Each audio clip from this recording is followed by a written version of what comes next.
What is that my Paddy doing now? I hear you ask.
What is that my Paddy doing now?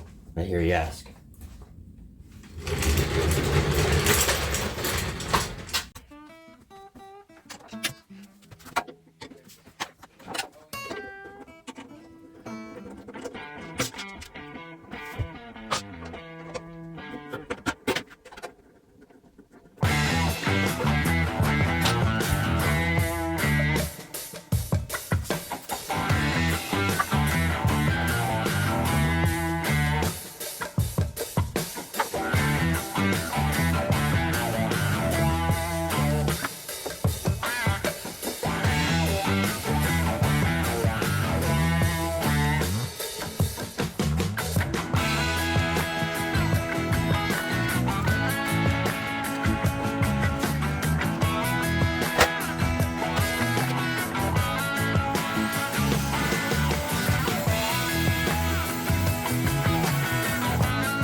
some people are going to think I'm mental for...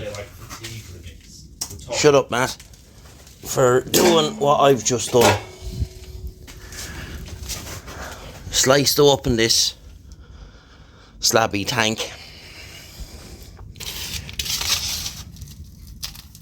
All that. That used to be all metal.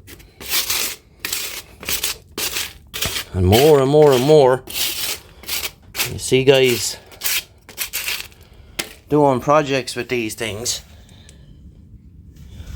And they end up getting their tank painted. And the next thing, it starts leaking. Because the steel has gone so thin, especially down in the corners, like in there. Can't really see that now, the light's not great. Hold on. It's very bad, like all the way around the seam here. So I came up with an ingenious idea. Now, I will be honest, I was expecting it to be worse than this. Now, I don't care what guys say, and I've seen people trying to repair these tanks. The guy I watched there, he's up in, where is he? He's up in Canada somewhere, through Moto Resto. He'd bother with a Slabby tank he got, and he went through the rounds of doing electrolysis and putting vinegar in it and all this carry on. And what he ended up happening was, I'll put pictures of it here somewhere because I asked him if I could use pictures and he said I could. All this area of the tank here, this bowl on the front, when he was finished, this was like a Swiss cheese. And you could see there in the video, you see me hitting it, there was a pinhole here. And I just tapped it. And the hammer went straight through it because it's so thin down there. Steel is so thin, it's just eating away. Now you probably could fix this tank and put liner in it and all of that, but you're only kicking the can further down the road with that.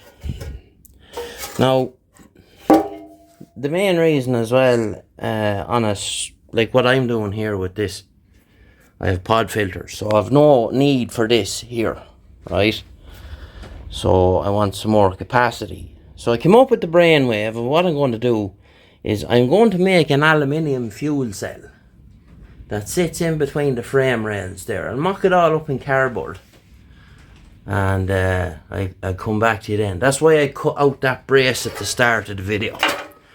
Now, the main purpose of that brace was somewhere for the airbox to bolt on. It had these two captive lads in it.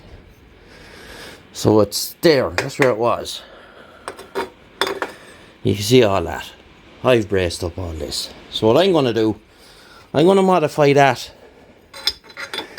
to fit in there to these plates that I'm adding to the inside of the frame here. We get them welded in place. They're 6mm thick, both sides. We get this welded in to fit. Oh no. Yeah, that's a bit better. We'll get this welded in to fit. Right, and we'll grind some of it. We'll grind that away off camera. To my mind, it was only somewhere for the airbox to fit, because in terms of structural integrity, you know, with all this here, even before I put in the braces, this was doing nothing. Structurally, it was doing nothing. So we'll put it back there, and that'll be that. The plan is that I'm going to make up my tank to fit in here. It'd be pretty much a rectangle tank, more or less. We'll mount off the front here. We'll make two mounts to go off these. These are the old coil mounts, so I'm not using them.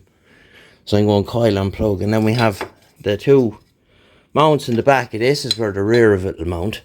So 4 bolts, and it lifts out, straight up out of the frame. And we're just going to use that then as a cover to go down over it.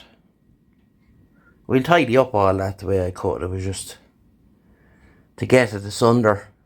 And like, you know, if you look at all that, I don't care how much vinegar or electrolysis or whatever you do, you're not going to make up for the fact that the steel is probably less than a third as thick as it was, you know, with all this corrosion going on.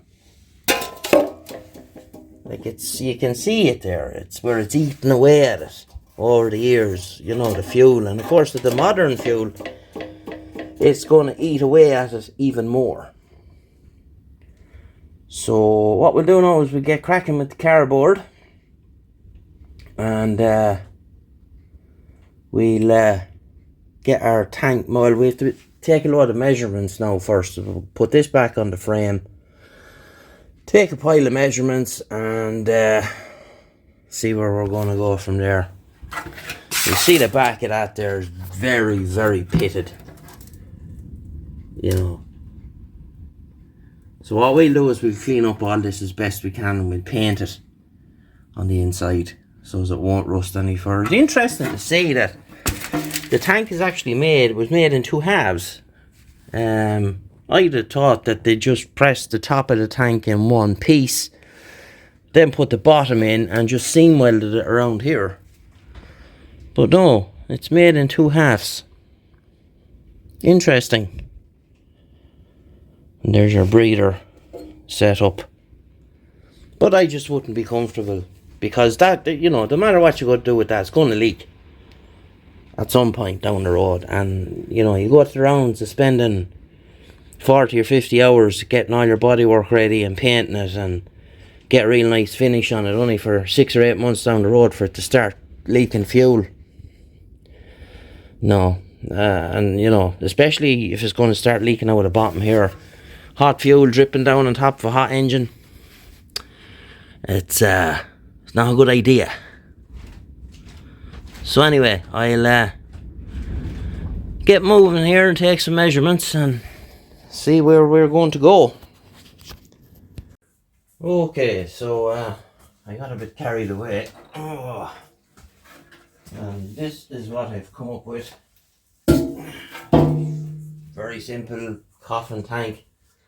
I've taken a couple more measurements here, so we'll be able to go out to about here, and then we'll slant it back down, so it just gives a little bit more capacity. You know, if you got another litre or 2 into that.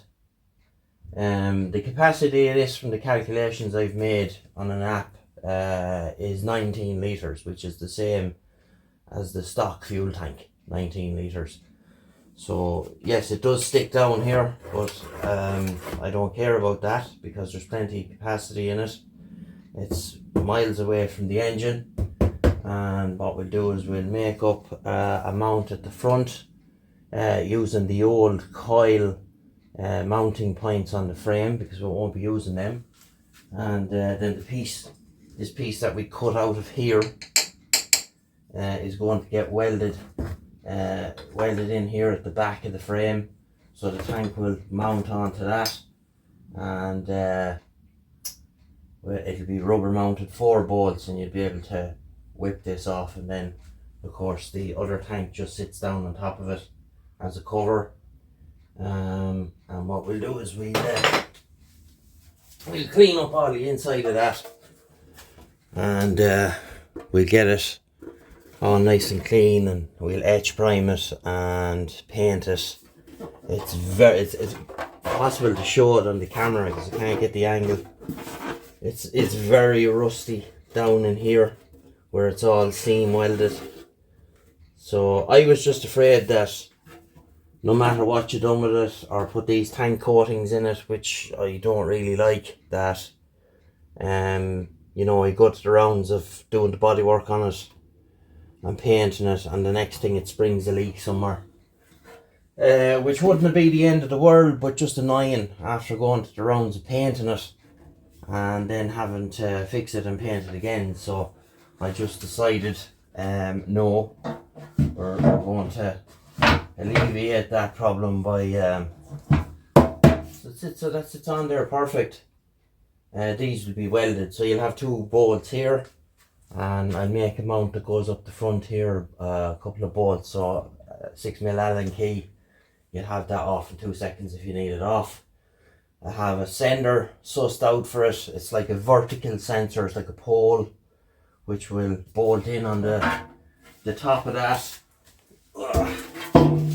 Round here, we'll say, because what I'm going to do is I'm going to level this out more or less. It'll be level, say, from there to there, and then it'll tip down here. So we'll have the sender there, and it's like a pole with a float on it, and that will we'll get that to work with the fuel gauge that's on the clocks. Fuel tap situation will be a ball valve. Under here, I'm going to put 2 AN6 fittings on the bottom here. They'll be welded on, and one of them will be for fuel return if I ever need it. What we'll do is we'll just cap that off. You can get the blanking caps for the AN fittings, and the other one will have a fuel tap on it. I'll just extend the shaft, make a little bracket that bolts in here onto the frame with a bearing in it, and we'll just run a rod out from the tap, a little tap here, so it'll be on and off.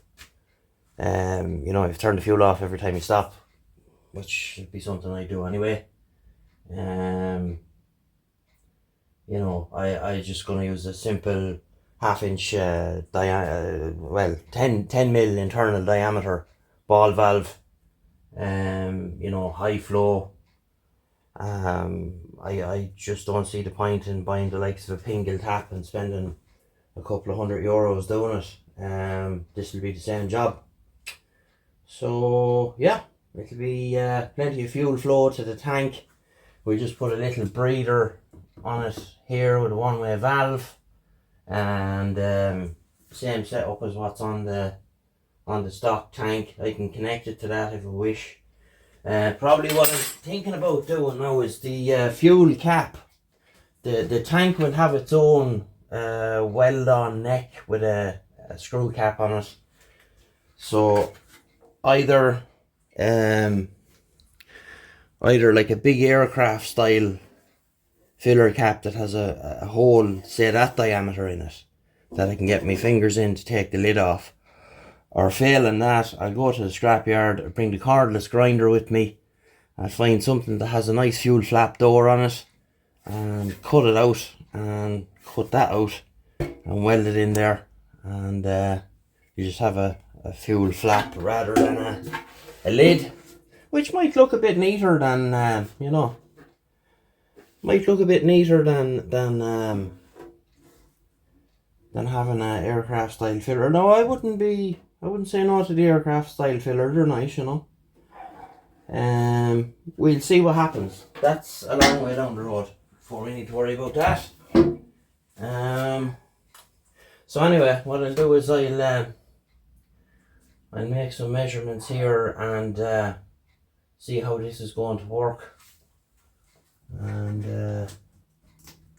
yeah, see what the crack is with that. I have to get this lad cut down now and put into place to make sure that he's going to fit in there and that the tank sits down. Some people are probably going to think I'm mental for cutting this out, but the way I see it and the way it's welded on, like, it's compared to the other factory welds that's on the frame, this is just kind of, it was a quick job. Offcuts of frame section they had left. I put 2 riv nuts in it, just the airbox bolted onto it. It was just somewhere for the airbox to bolt on. Plus I have all this additional bracing here. You know, that weld of all this ends here, and that was there. So it's going to go in back here, and we already have this here going across. So I think that it's going to be fine.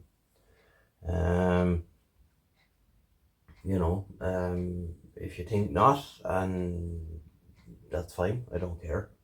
It's my bike, it's my build, I'll do it my way. I'm no engineer, I'm not saying I know better than anybody else, but to my mind, that was the only reason that was there, was for the airbox to bolt on. So we won't worry about it. Yeah, so that's pretty much it. I may need to shorten this a little here. Might need to take 10 or 20 mil off it. We'll see. Once I cut this lad to fit, and make sure that the tank goes down over it, and we can we'll know where we're going then. So I can just 2 rubber mounts and a bit of a bracket that's welded onto this tank here. So as I said, 4 bolts, that lifts straight out. Just this quick disconnect fuel line, something like that, and the job is OXO. So now that I have that done, because I wanted to do that when the engine was out, before I put in the other one, because you have the space to get up underneath. And what I done was I just divided up the frame with tape here, and I just took all the measurements from where I wanted the bottom of the tank. I just measured up until I hit the underside of the other tank, and just kind of made it that it's like 20 mil away from it. There's loads of room on the sides and stuff. Like, I could make that, if I wanted to, I could make that a bit wider at the front, but I think it's fine. So that's pretty much it. So the only thing that's going to happen is this is going to change. It's just going to continue on straight to about there, and then it'll go down at a little angle like that. Whatever extra capacity that gives, I don't know, but it'll be okay. So we get that mocked up. Then I'll do it in the other cardboard I have there, the thinner stuff. It's like fiber cardboard. I don't know what the correct name is for it, but I use that for mocking stuff up. This is just a rough draft to get the shape and the dimensions, and I transferred over to the other stuff, make it proper. That when I cut it, I can fold it all out. So this bottom part of the tank will be all one piece, more or less. It'll be all bent out of one piece, and then just welded on the seams. And then the top will get welded. We'll put on the neck and the cap and the one-way valve and all that stuff. And what we'll do then is we can make up some sort of a fitting for the AN6 thingies and pressurize the tank and put it into a container of water, make sure it's not leaking. But to my mind, nice clean alloy fuel tank. We'll put a couple of internal baffles in it, just for when they stop the fuel sloshing around the place. Just a couple of plates with the corners cut off, and leave the plates in the middle there, and that should be good. So we can crack on now and get the other motor in and work towards getting this thing to fire up. We have some more wiring to do. All my connectors still have not arrived yet, and even though I paid the duty on them the other day, they're still not here. So I'm hoping they come. Well, they're not going to come tomorrow because tomorrow's Saturday.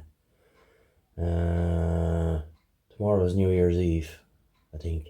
Is it? I don't know. I'm in Christmas mode. I don't know what day it is or whether I'm coming or going.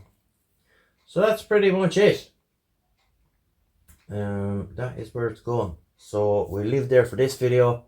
We'll get you the next one, and we'll hopefully have the engine in at that stage, and we can be working on some other stuff. A couple of little jobs I want to do while the engine's out. I want the bracket for the seat catch. I couldn't get in at it to drill a second hole because obviously the engine was in the way. So we'll do that now when the engine's out, and yeah, Okay, we'll leave it there and we'll get you in the next one. Okay, bye.